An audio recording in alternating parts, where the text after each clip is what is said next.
কর্মকাণ্ডের জন্য আমাদের ইসলামপুরে হালিম সাহেবের প্রয়োজন। হালিম সাহেবকে মনোনয়ন দিলে এই ইসলামপুরের উন্নয়ন হবে, ইসলামপুরের মানুষ স্বস্তি বিশ্বাস পাবে। তার ফলশ্রুতিতে আমরা আজকে এখানে সমবেত হয়েছি।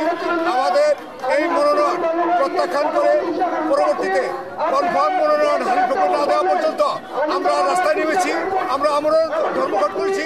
যতক্ষণ পর্যন্ত এই মনোনয়ন কনফার্ম না হবে ততক্ষণ পর্যন্ত আমাদের আন্দোলন সংগ্রাম অব্যাহত থাকবে। উনি আমাদের বেগম খালেদা জিয়াকে বলেছে অসুস্থ মহিলা, কারণ উনি তো এখনই কথা বলতে পারে না, উল্টাপাল্টা কথা বলে। উনি কেন ওনাকে কেন নমিনেশন দেওয়া হচ্ছে, কি জন্য দেওয়া হচ্ছে এটা জানি না, কিন্তু আমরা চাই আমাদের হালিম ভাইকে নমিনেশনটা দেয়। আমাদের হালিম ভাই ইসলামপুরবাসীর জন্য অনেক উন্নয়ন কাজ করবে, অথচ এখানে অনেক কাজ করতেছে। উনি জনপ্রতিনিধি ভাবে না আসতে পারলেও অনেক কাজ করতেছে আমাদের ইসলামপুরবাসীর জন্য। আমরা চাই যে আমাদের হালিম ভাইকে এটা এক নমিনেশন, আমাদের হালিম ভাই আমাদের মাঝে আসুন। হালিম ভাইয়ের মনোনয়নের জন্য যে সব ভাগ্য তালিকা প্রকাশ করা হয়েছে বিগত 3 তারিখে, আমরা হালিম ভাইয়ের মনোনয়নের জন্য আজকে আমরা রাজপথে নেমেছি। এই কাফনের কাফন করেছি তার জন্য। আমরা চাই হালিম ভাই হচ্ছেন একজন যোগ্য ব্যক্তি, সৎ ব্যক্তি, উনি যাতে মনোনয়ন পান এই দাবিতে আমরা আজকে এই রাজপথে নেমেছি।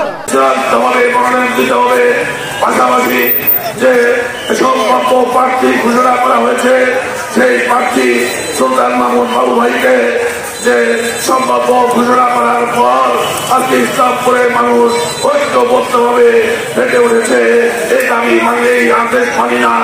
এই আমরা এই নির্বাচনে একমাত্র হালিম ভাইকে চাই, যে ব্যক্তি এই রাজপথে এই আন্দোলন সংগ্রামে বিএনপির দুঃসময়ে আমরা রাজপথে তাকে দেখি নাই, অথচ তাকে সম্ভাব্য প্রার্থী হিসেবে ঘোষণা করা হয়েছে।